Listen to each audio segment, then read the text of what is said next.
ഇന്ന് തന്നെ ഡൗൺലോഡ് ചെയ്യൂ. കാണൂ നിങ്ങളുടെ ഫേവറേറ്റ് ഷോസ്.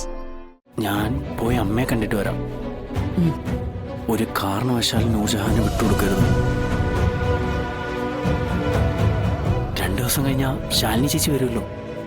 എനിക്ക് വാക്ക് തരണം, എൻ്റെ നൂറിനെ ആർക്കും വിട്ടുകൊടുക്കില്ല എന്ന്. എന്ത് പ്രായശ്ചിത്തം വേണമെങ്കിലും ഞങ്ങൾ ചെയ്യാം. വന്നു നിന്ന് തെറ്റുകളൊക്കെ ഏറ്റുപറഞ്ഞില്ലേ? അതിൽ കൂടുതൽ ഇനി എന്തു വേണം? പാക്കണം. ചെയ്തു പോയതിനും ധിക്കാരം പറഞ്ഞതിനും എല്ലാത്തിനും മാപ്പ്.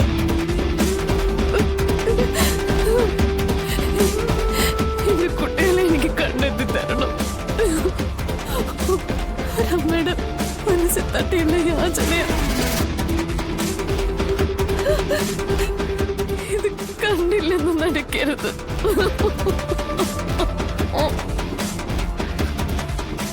തെറ്റുപറ്റിപ്പോയി. അതിനെന്ത് പ്രായച്ചിത്ത വേണമെങ്കിലും ഞാൻ ചെയ്യാം. ഞങ്ങൾക്ക് ഞങ്ങളും മക്കളെ കണ്ടെത്തി തിരിച്ചറിയണം. ചങ്കി തട്ടി പറയുന്ന ഞങ്ങൾക്ക് ഇനി ഇതല്ലാതെ മറ്റൊരു വഴിയില്ല. സഹായിക്കണം. അവരില്ലാതെ ഞങ്ങൾക്ക് ഇവിടുന്ന് പോവാനാവില്ല. അവരില്ലാതെ ഞങ്ങൾ ഇവിടുന്ന് പോവില്ല. സഹായിക്കണം. കുട്ടികൾ എവിടെയാ കിടന്നത്? അവിടെ ആ കുന്നിന്റെ മുകളിലായിരുന്നു. വന്യമൃഗങ്ങളൊന്നും ആക്രമിക്കാൻ സാധ്യതയില്ല.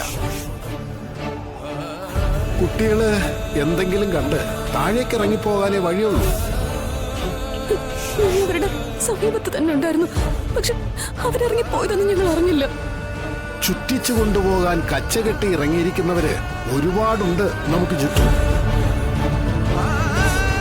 അവിടെ ചതിക്കുന്ന പാറക്കൂട്ടങ്ങളുണ്ട്. നമുക്കുത്തരം കണ്ടെത്താനാകാത്ത പല നിഗൂഢതകളുമുണ്ട്.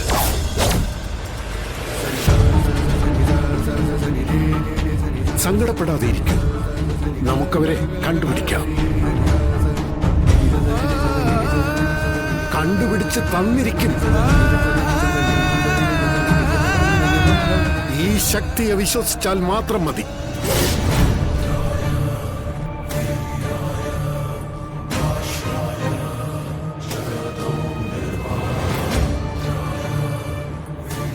ഞാൻ കുട്ടികളെ തേടി പോവുകയാണ്.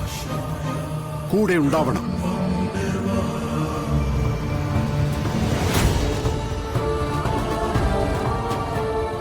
എന്നാ നമുക്ക് അങ്ങോട്ടേക്ക് പോകാം.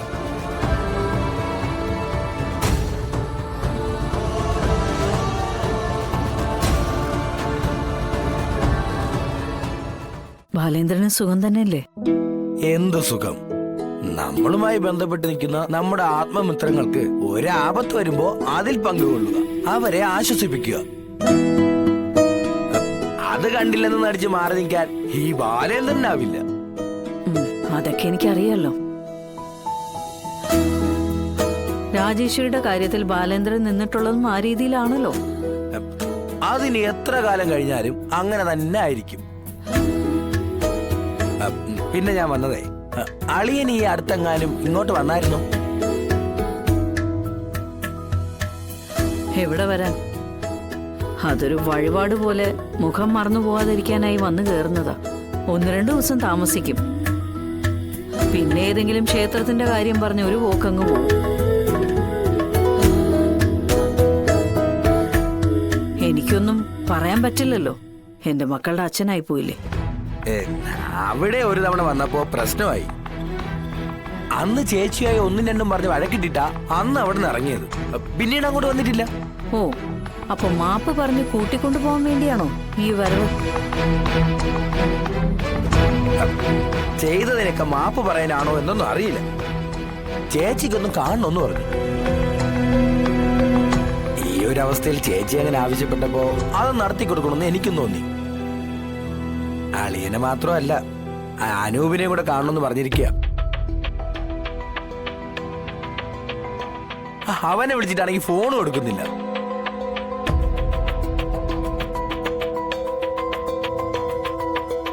മാമനാ? എൻ്റെ അമ്മയുടെ ആങ്ങള. കൂടെ പോവോ? ഞാനേ എന്താ പറയുന്നതെന്ന് നോക്കട്ടെ.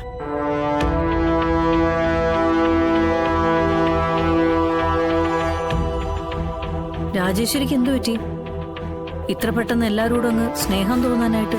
ഓ, ശാരദാമ്മ കാര്യങ്ങളൊന്നും അറിഞ്ഞില്ലല്ലേ? ഇല്ല. ചേച്ചി സുഖമില്ലാതെ കിടപ്പില്ല. അയ്യോ,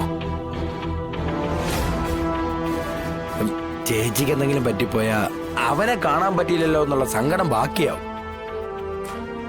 അത്രയ്ക്ക് അവശയാ ചേച്ചി.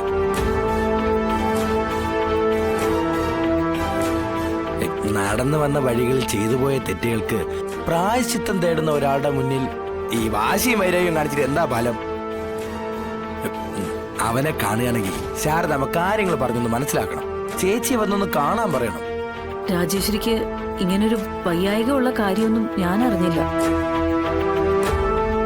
അനൂപിനെ ഞാൻ പറഞ്ഞു വിടാം. എന്നാ പിന്നെ ഞാൻ ഇറങ്ങട്ടെ. ആ അതെ, ആ. ഇങ്ങോട്ടാണ് പോരുതെന്ന് പറഞ്ഞപ്പോ മറ്റൊരു കാര്യം കൂടി പറഞ്ഞു.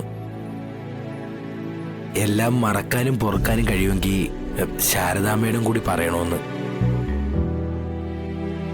പോകുന്നതിന് മുമ്പ് എല്ലാ കണക്കുകളും തീർത്ത് പോകാനുള്ള തയ്യാറെടുപ്പിലാ ചേച്ചി. ഈ മരണം മുന്നിൽ കണ്ടുകൊണ്ട് ജീവിക്കാണല്ലോ.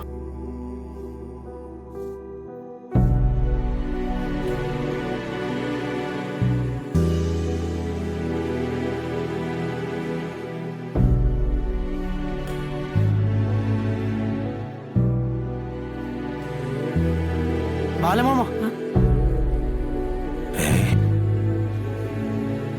എടാ നീ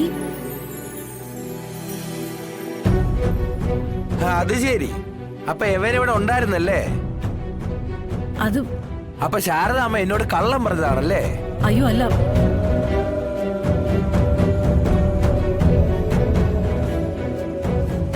ഞാൻ പറഞ്ഞിട്ടാ ശാരദാമ്മ അങ്ങനെയൊക്കെ പറഞ്ഞു.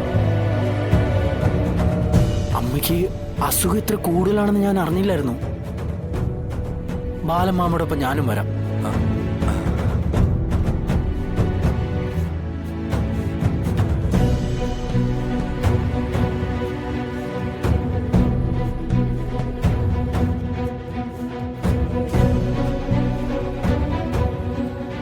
ഞാൻ പോയി അമ്മയെ കണ്ടിട്ട് വരാം. ഒരു കാരണവശാലും നൂർജഹാനെ വിട്ടുകൊടുക്കരുത്. 2 ദിവസം കഴിഞ്ഞാൽ ശാലിനി ചേച്ചി വരുമല്ലോ. എനിക്ക് വാക്ക് തരണം, എൻ്റെ നൂറിനെ ആർക്കും വിട്ടുകൊടുക്കില്ലെന്ന്.